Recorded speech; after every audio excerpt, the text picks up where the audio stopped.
Good day, greeting students. I'm very happy to meet you all again in class 11 business studies.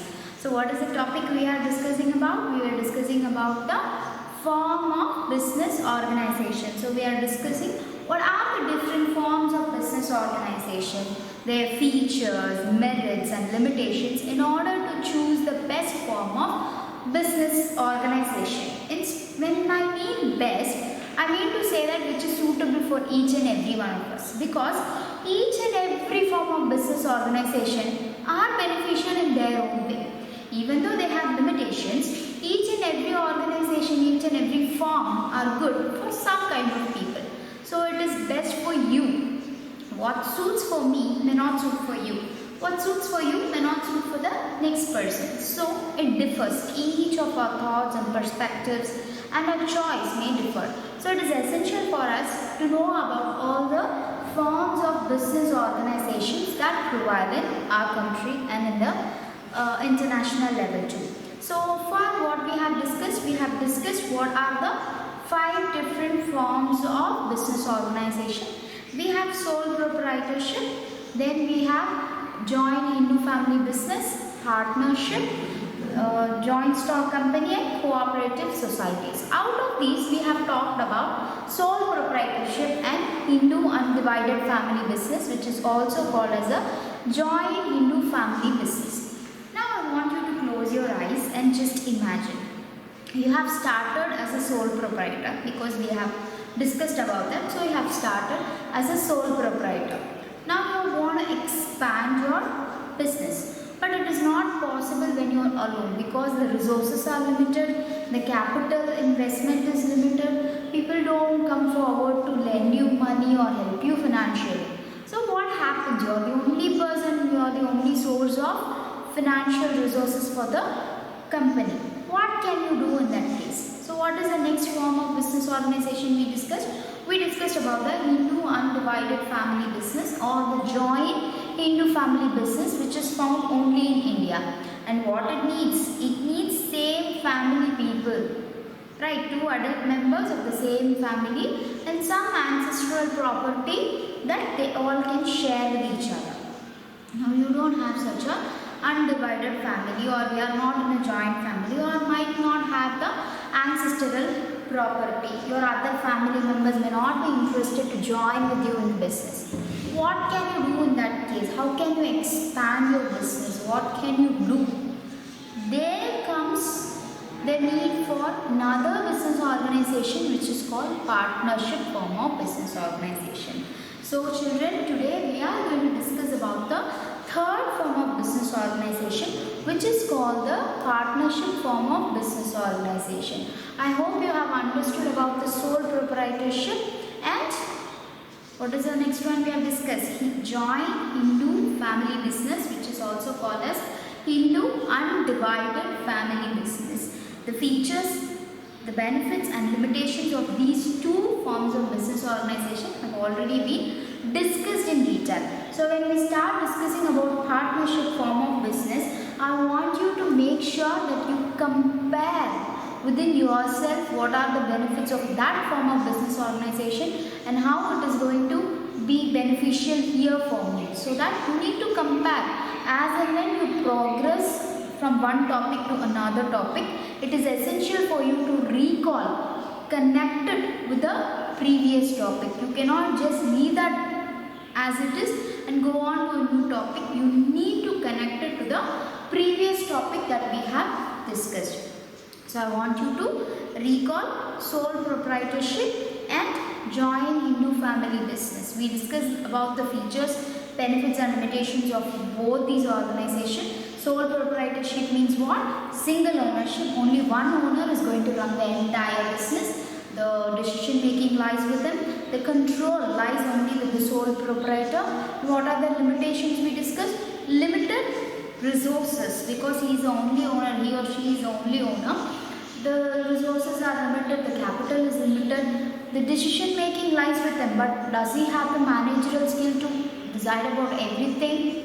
Might not be possible, right? So that is one limitation we discussed in sole proprietorship, and the continuity of business in sole proprietorship is very very less, because if the sole proprietor, if the owner dies, then the business also comes to an end. That is what we have discussed in sole proprietorship. Then we moved on to joint Hindu family business, which is also called as Hindu undivided family business. In that we spoke about the conditions necessary to start a joint Hindu family business, and one important thing is that this form of business organization can be formed only in India. That is the speciality of that particular organization, because only in India you can see the joint Hindu families and undivided family. In other countries they have nuclear family, and even in India it is becoming lesser nowadays, because most of them are not living as joint families. So that's why it's becoming, its existence is getting decreased nowadays. But it has its own merits and demerits also. We need at least 2 adult members and an ancestral property to share with, and then only we can start the business. And what is the eldest member of the family or the business called? He or she is called as Karta. Right? He or she is called the Karta, and Karta is responsible for all the decision making, and he or she has the control of the business. What are the other members called? The other members are called as co-partners. Okay, it is governed by Hindu Succession Act 1956, through which only the male members were given the right to become the owners, the co-partners or the karta of the business. But whereas Hindu Succession Amendment Act 2005 gave the right to female members of the family also to become the karta as well as the co-partners. The membership comes through the birth in a family. Under the Hindu Succession Act, even we have two laws, the Dayabhaga law and Dakshara law. Dayabhaga law prevails in where? West Bengal and Assam, whereas Dakshara law prevails in other parts of the country. Right, I hope you have gone through it deeply so that you will have a better understanding of the topic. There even we had some demerits, like the control lies with karta, so the dominance of karta prevails there. And what else? Managerial skills again, limited managerial skills. Because the karta alone is responsible for decision making, he or she may not have the entire idea about various managerial functions. So that is again a demerit. Now how do we come across? We need to have a big business organization. I want to expand my business. I don't want to face everything all alone by myself. And of course I don't have a Hindu undivided family and I don't have an ancestral property to share, so I can't start that kind of business. So what can I do? What other business organizations are there for me to go to? There is a third kind of business organization, which is called as partnership form of business organization. That is what we are going to discuss in detail today. Now talking about partnership, this is one famous thing. One famous thing we have seen in movies, and we have heard a lot about partnership firms. We have heard he is my partner, she is my partner. The term partner comes a lot. Okay. So now what is partnership actually? Though there are various definitions about partnership, the one standard definition that tells you more in detail about partnership is given by the Indian Partnership Act 1942. That is what gives you this particular definition. What does it say? The relation between persons who have agreed to share the profit of the business carried on by all or any one of them acting for all. So we need to divide it into parts so that we understand it very well. The relation between persons, so who come together? Sole proprietorship means only one. Here more than one, that is at least 2 members should be partners. The maximum number we will discuss later, but the minimum number should be 2 or more persons. They come together into a relation, into an agreement that binds them together as a form of business organization. And what do they accept for? They accept to share the profit, even whether it is profit or loss. They agree, all the partners agree to share the profit of the business carried on by all or any one of them acting for all. Sometimes only one person will be active. He is called the active partner.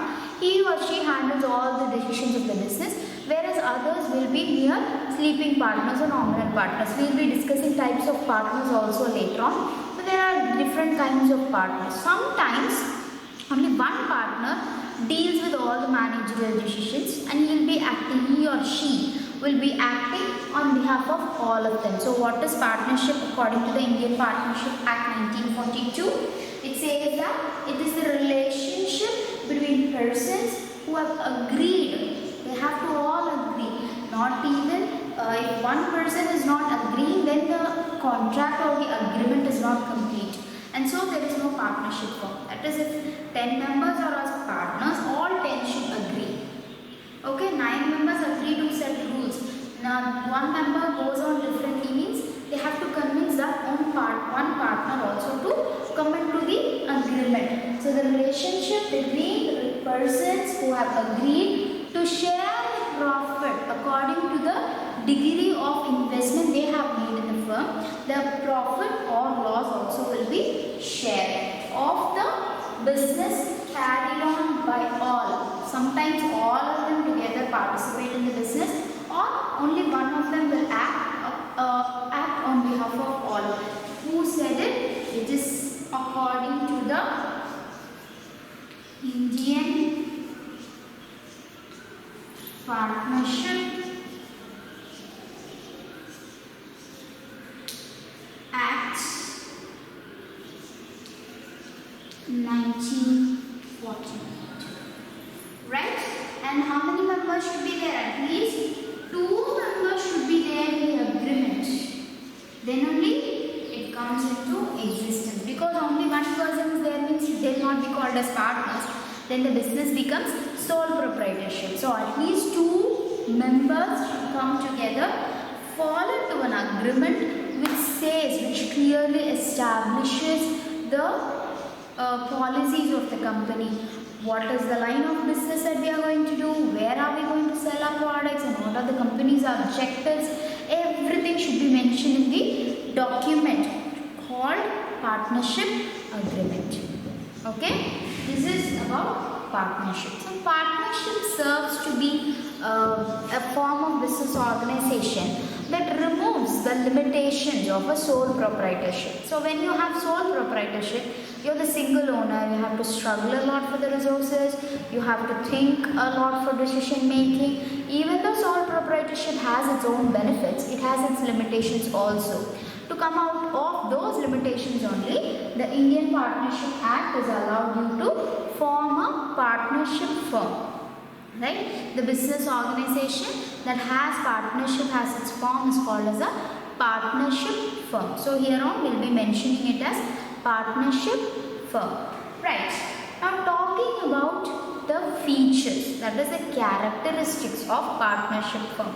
How will a partnership firm be formed? What is the liability and what form of business can be taken up, whether it is small scale or large scale, what are the other important points of partnership firm is what we are going to discuss now in detail. So we are going to talk about the features of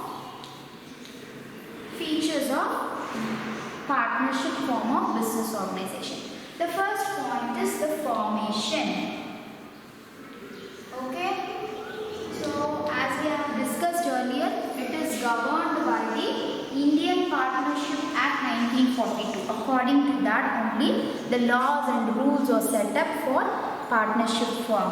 Now, how do they form? First of all, they need to have a clear-cut legal document which will be called as a partnership agreement, which mentions all the policies, the profit ratio, the laws, how will they cover it and everything. So what they have to discuss? They have to discuss about their line of business. It's a legal document.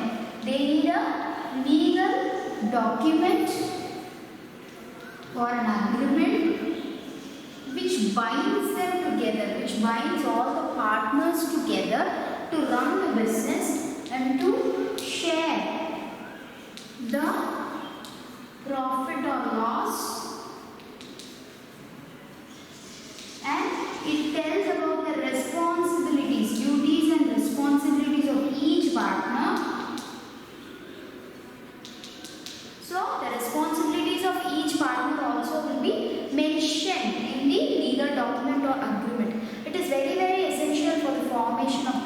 business, because these are all individuals. If you have three members as partners, three partners or an organization, these three partners are individual people, right? At any time they might change their mind. So we need to have a clear-cut legal document which says what is what, which says the objectives, which says about the business policies, which says what would be the social responsibility of the particular organization. Because if I have a partnership firm with my friends, two of my friends are there, and I am running a partnership business, what do? I want to take a new decision. I want to go with machinery. I want to buy a new machinery. Can I take the decision on myself? It is based on your partnership firm again, what type of partnership firm you have. But it is essential for me to have a discussion with my other two partners to know whether they are into it, because they are also partners in it. They are also going to invest in it. They are also going to share my profits and losses. So that is the reason I need to discuss with my other partners also whether it will be a feasible idea, whether it will be good, all those things. And how can I do it? Only if I have a legal document or an agreement which states, what does it state? It states about the partners, their professions, their addresses, their liabilities, their assets, their responsibilities, what is the ratio of profit or loss they are going to face, what type of partner are they, all these things will be mentioned. So three partners are there, means I can decide. If I have a partnership firm, what will I do? I can decide, okay, I am a partner, so I will be dealing all with the financial department. Okay, I am the in charge of financial department. And my other friend should deal with the human resources department. He or she should take care of the human resources department. And the next partner should be taking care of the production and sales. So what I should do? My decisions will be the final decisions in financial department. Even though I have a discussion, the final decision will be taken up by me. Same way when it comes to human resources, it will be taken by her or him. Again, when it comes to production and sales, the next member will be taking care of the particular decisions. It is really helpful, children, because when I am a sole proprietor, I have to deal with everything myself. But when I am a partner, I can divide my work. Right, division of work is there, right? We divide our work. I give it few things to him and few things to her, so that it's easy for me to focus on what I am. I can be a better financier, and she can be a better human resources manager. So likewise, I can specialize on what I am doing. So partnership should start with a legal agreement or a document which states the objectives, which states about the profit and loss, and it should tell about the responsibilities of each and every partner. So what governs it? The Indian Partnership Act 1942 governs the formation. According to the rules set up in that particular act, we should form our business organization. So two or more people come together, they formulate a legal document and an agreement, and they choose their resources, they invest their capital, and they'll start the business. This is how a partnership business is formed. Right. What is the next point we are going to discuss? We are going to discuss about liability. Okay. What kind of liability prevails in sole proprietorship? In sole proprietorship, the liability of the sole proprietor is unlimited. What is unlimited liability? We are using this term again and again. What is unlimited liability? Unlimited liability means even the personal assets can be taken up for covering up the losses or the debts of the particular organization. So if I am a sole proprietor, I have unlimited liability. What is unlimited liability? கம்பெனியில் ஏதாவது loss இருந்தால் நான் என்னோட personal அசட்ஸை use பண்ணி அதை நான் சரி கட்டணும். அதுதான் அன்லிமிட்டட் லயபிலிட்டி. கம்பெனி அங்கே இருக்குது, நான் இங்கே இருக்கேன், என்னோட அசட்ஸில் நீங்கள் கை வைக்கக்கூடாதுன்னு நான் சொல்ல முடியாது. That's called as unlimited liability. When it comes to joint Hindu family business, the liability, Karta's liability is unlimited, whereas the co-partner's liability is limited. Right, so co-partners can tell, this is my personal asset, and I have only this much membership, I'll pay only for that. But whereas the Karta cannot say that. The Karta has to give up or pay up the entire debt using his or her personal asset. So what kind of liability do we have here? Here even the liability is unlimited. Okay, because then the partners, all the partners are responsible for the business, and hence if a loss comes or if some debts are there to be recovered, then it is the liability of all of the partners. Sometimes what happens, each partner comes forward and gives their own personal asset to equalize the debt. Sometimes what happens, one partner who is very well to do will pay the entire debt, and later on they can recover from the other partners, and it is based on the degree of my partnership. There will be one percentage, right? Even though there are partners, it will not be equal. 2 members means we can say 50-50 partnership. What happens if 3 members are partners? The percentage will differ.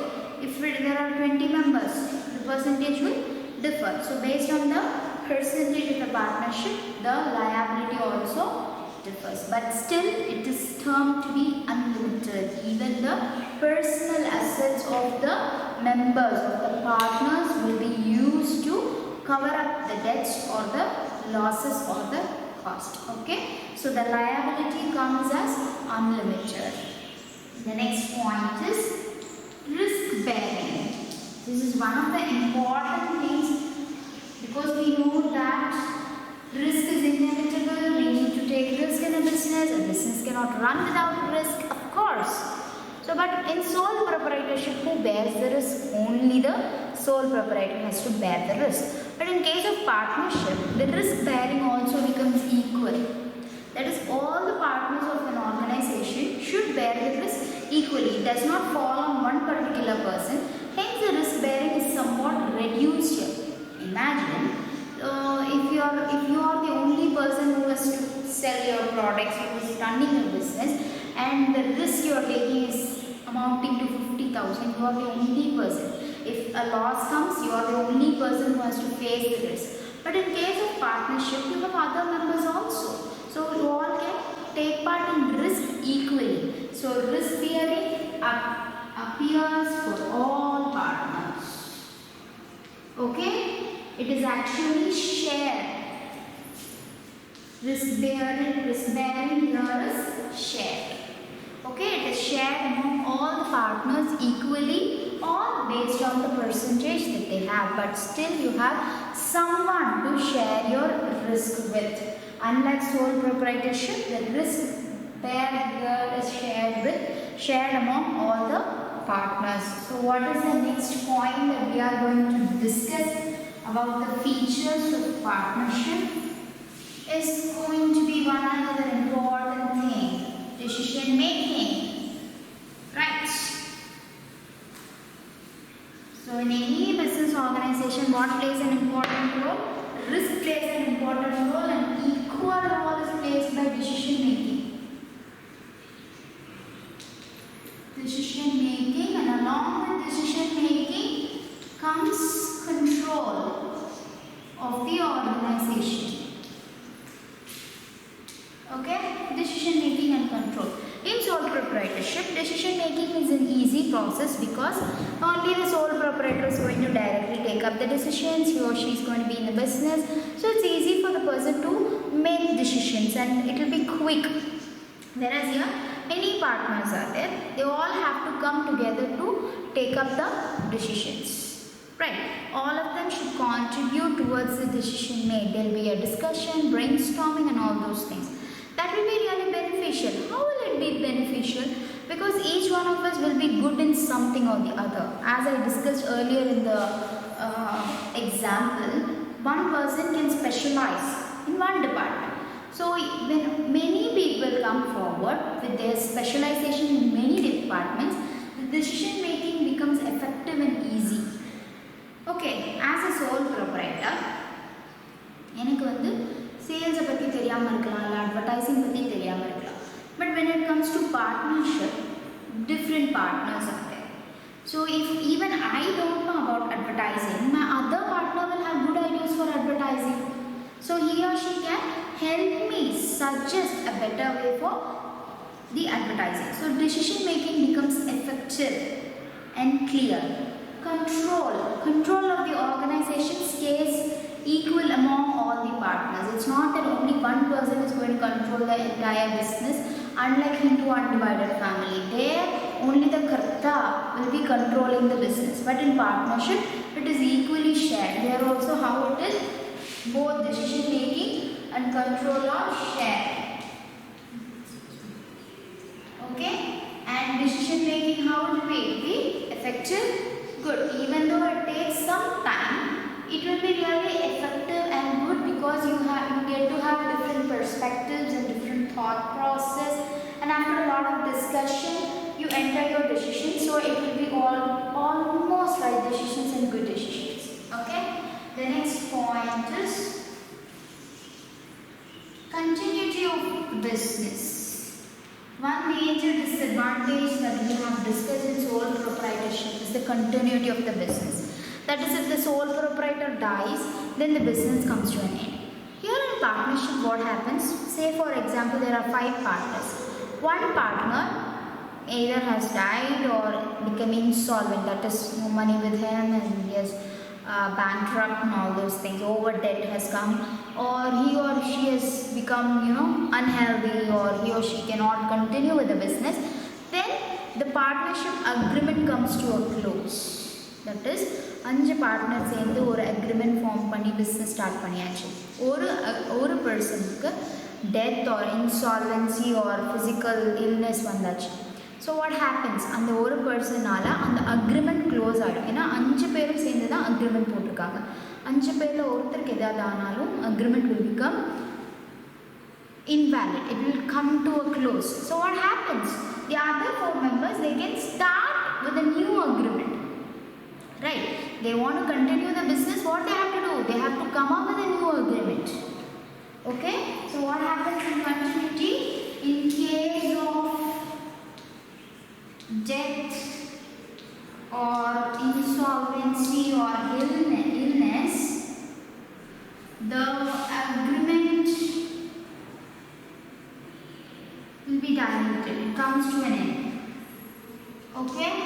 So if they want to continue the business, they have to have a new agreement where again the policies, the ratios, the profit and loss, the decision making, everything should be put into a proper agreement, and it is formed as a new partnership firm. So if something happens to one particular partner, then the business the agreement comes to an end, not the business, the agreement comes to an end.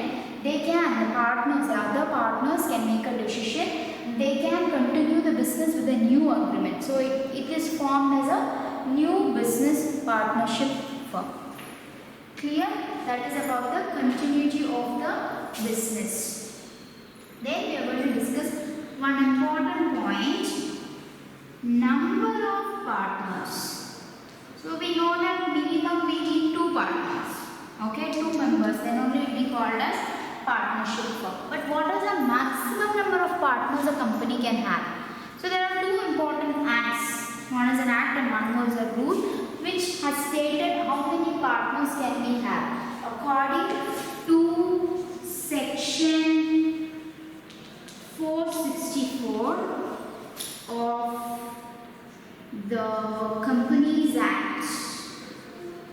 Okay, the Companies Act 2013, 100 members can be as partners. Okay, so according to the section 464 of the Companies Act 2013, how many members can be partners? 100 members can be the partners of a business organization. But however, they gave another rule according to rule number 10 of the Companies Miscellaneous Rule. Okay, 2014. Only 50 members can be the partners of a business organization. So at present this rule is being followed, where the maximum number of partners allowed are 50. Okay, so what was initially made as Section 464 of the Companies Act 2013 let 100 members to be partners, whereas now the rule number 10 of the company's miscellaneous means more, okay, extra. Company's miscellaneous rule 2014 said that only 50 members can be partners, and as of now maximum number is 50. These are the various features of the partnership form of business. And one more important feature is, I'll put it here. One more is mutual agency. Mutual means what? Both, reciprocal, you and me, two sides called as mutual. So we will come into a mutual understanding. Friends, when they fight, they say that we come to a mutual understanding. What is that? I also understand you, you also understand me. We come to a common agreement. Same way only here also they come to a common agreement. That is, mutual agency means a partner acts as a principal and an agent. So principal means the main person. So what happens? One partner can represent all the other partners. Same way, when he or she goes to another meeting, the another person can represent me. For example,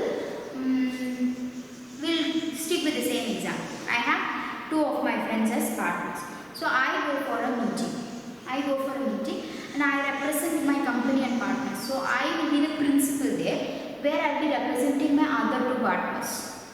Right. At the same time, I have another meeting where my friend goes and attends. That person will become the principal, and he or she will represent my partnership organization. So he or she, the partners, all the partners are principals as well as agents. When I represent my other partners, I will become the principal. When my other partner represents me, I will become the agent. For example, when you go for competitions, inter-school competitions to other schools, you will be representing your school. You will be representing the teacher, staff, management, everybody of the particular school. So there you will become the principal. Whereas at the same time, if your teacher, one of your teachers have gone for another meeting, there the teacher will be representing all of you. Then you will become the agent. So you act both as a principal and agent as a partner. ஒரு partner என்ன பண்ணுவாங்க, அவங்க கம்பெனியை represent பண்ணி ஒரு meeting attend பண்ணலாம். அதே மாதிரி இன்னொரு பார்ட்னர் அட்டென்ட் பண்ணுறப்போ அவங்க ரெப்ரசன்டேஷனுக்கு பின்னாடி இருப்பாங்க. ஓகே, அந்த இன்னொரு பார்ட்னர் என்னையும் சேர்த்து represent பண்றாங்க. So mutual agency means what? I can be the principal as well as I can play the role of the agent. I can represent my organization. Same way, I can be represented by other partner also. That is called mutual agency. So what are the different features that we have discussed about partnership firm? The formation, it should start with the partnership firm should start with a legal document or an agreement, and it should mention the share of profit or loss, what is the managerial ability, the responsibilities of the partners, everything should be in the agreement, and it is governed by the Indian Partnership Act 1942. Then comes the liability. Here even the liability is unlimited. It is essential for us to know what is meant by unlimited liability. Unlimited liability means even the personal assets of the partner or the person can be taken up to cover the cost of the business organization. And then risk bearing. So here, unlike sole proprietorship, the risk is shared among the partners. It is not essential that only one person is going to bear all the risk. And then comes decision making and control. Here again, it is shared. The control is shared among all the partners. Decision making, all the partners come together and take up a unified common decision. Continuity of the business. In case of death or insolvency of one particular partner, the agreement comes to an end. So the partners, the remaining partners can pick up a new agreement, and continue with the business. Number of partners according to section 464 of the Companies Act 2013, 100 partners. 100 partners are allowed to be in a business organization, whereas according to rule number 10, the Companies Rule 2014, only 50 members can be allowed as partners. As of now, at present, we are following this rule where maximum number of partners can be 50. And last point is mutual agency, that is the principal and agent. A partner can play both the roles of a principal and an agent, that is he or she can represent his organization or he or she can be represented by the other partners at the same time. So these are the features of partnership firm. What is the next thing we are going to discuss? We are going to discuss about the merits, benefits of partnership firm. Only then we will be able to analyze how it is different from sole proprietorship business, and you can compare and contrast. It is very essential for you to compare and contrast between each form of business organization as and when you have learned it. Okay, so once we have completed sole proprietorship and do joint family business, you should be able to compare both. Compare in terms of what? Their features, the merits and demerits. Same way, after we have discussed a partnership, you should be able to compare the features of sole proprietorship and partnership, the merits of sole proprietorship and partnership, how the demerits of sole proprietorship are made into merits of partnership, or how they are overcome. So the next topic that we will be discussing now is the merits, the benefits or the advantages of a partnership firm. Now as we have discussed the features, you would have come to a conclusion of, or at least a guesswork of what might be the merits of partnership firm. So we are going to just check what are the merits of a partnership firm. You could have guessed it and you should make a note of it so that you can compare it whether your guess and the reality is matching, how far it is matching.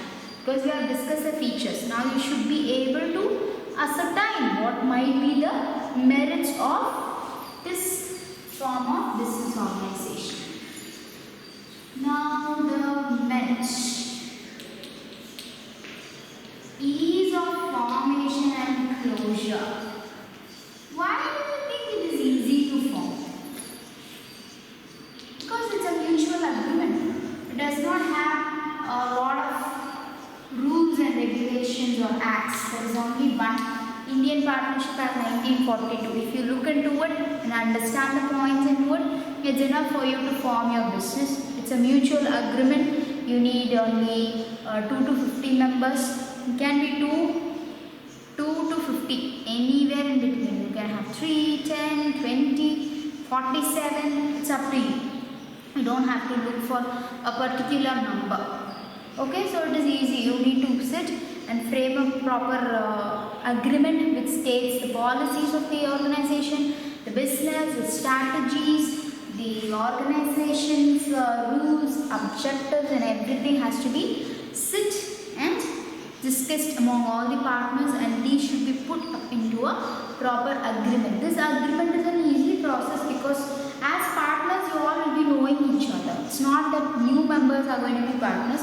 Even if you invite new members to become partners, it is easy for you to understand them because you are going to sit face to face and discuss. It's not going to be a long distance between you and the other partners. So it's going to be an easy process, and the closure also becomes easy. Why? Because when one person dies, it is the agreement comes to a close. So it is up to the other partner's decision to continue the business or close it. So if they want to close it, what they have to do? They have to just dilute the assets, right? They're going to share whatever they have and they can close the organization. There are not going to be many rules to close it or many restrictions to close it. Now what do we mean by diluting the assets? I have profit of 50,000. So 5 members are there. Easy. 10, 10, 10, 10, 10. I have divided the profit. I want to close my organization. All the partners have accepted. And the entire assets means what? So, right? The immovable properties of the business. The building, the car, the plant, the machinery, everything. So, when you mean diluting, you need to materialize. That is, you need to sell it for money. And whatever amount is obtained by selling all those assets, you have to divide it. That is called as diluting. Sometimes the partners, they come to a mutual agreement where, okay, I will take the building, you take the vehicle, and we'll take this. Equally, they might divide between themselves. Or sometimes if they are not going to do like that, it's easy for them to sell the property, sell the building, sell the car, sell the machinery to someone else. Whatever amount is gained by selling all those things, they can divide it again equally. That is called as diluting your assets. That is making it in the form of money and then dividing it among the partners. So the formation and the closure of the business organization becomes very, very easy here. And then comes decision making. We have discussed here decision making and controls or share among all the partners. So here, when we talk about decision making, it is very balanced. As I said, each member will be different and they all have to have different managerial skill. One big disadvantage that we have faced in sole proprietorship as well as in Hindu undivided family business is that one person only is responsible to take the decision and he or she may not have all the managerial skills needed. So what happens here? Here we have different partners and different partners have different perspectives and different managerial skills. So the decision making will be balanced. It will not be biased on one side. Each one of them can contribute their idea and after a proper discussion they can come to a mutual understanding and a better decision. So the decision making is very balanced. It is not that only one person, even if a decision goes wrong, then that one person alone doesn't want to take the entire blame. Here the decision making is balanced. So he or she can say that we all decided it together, so it is not a problem. It has gone wrong. Next time we'll do it wrong. We'll do it right. But whereas if you take in case of Hindu undivided family, all will be blaming the Karta. He only took the decision. It is a wrong decision. He does not know to decide. All these blames will come. But here in partnership it won't come because everyone are going to contribute in the decision making process. So the decision making is considered to be very, very balanced and effective. Then, now decision making. When decision making is good, of course the organization is going to also be good. The third point is more funds. So only one person is not going to have all the capital or financial resources. Everybody, different people are there, different partners are there. So the funds that we are going to get for the organization are going to be more. If one person is very rich, he or she can contribute more into the capital for expansion of business. They themselves can arrange for the financial resources. One person's credit worthiness will be very good in the bank, so he or she can avail loan. There it helps the business organization. So more funds, many partners, more funds, so the business can run effectively with the help of the funds provided by various partners. The next point is sharing of risk. We saw it in the features as risk bearing. So all of us are going to share our risk. So the proportion of what risk I am going to bear is going to be different and helpful. Imagine as a sole proprietor you have to bear 100% risk. But as a partner it will be reduced. You have to bear only 20% or 30% or 50% of the risk. So when the risk is less, you will be able to work more effectively. Because if you have a threat of something, you will not be able to proceed with your ideas. But when you have someone to support with the risk, you will be able to think more broadly, widely and effectively. That is why sharing of risk in partnership firm helps us a lot. That is why it is considered to be a merit. And finally, secrecy.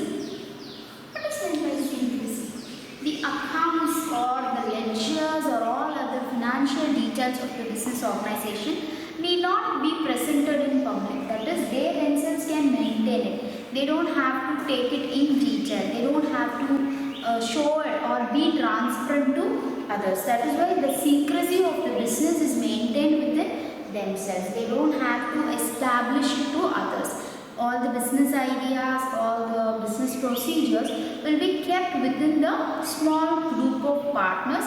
So the secrecy is highly maintained in this form of business organization.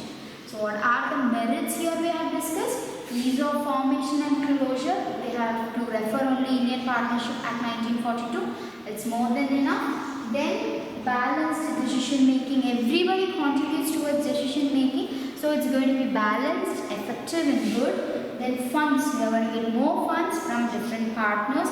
So the expansion or any other improvement that has to come to the business is going to be easy. Sharing of risk, which is going to be really good for a businessman or a businesswoman.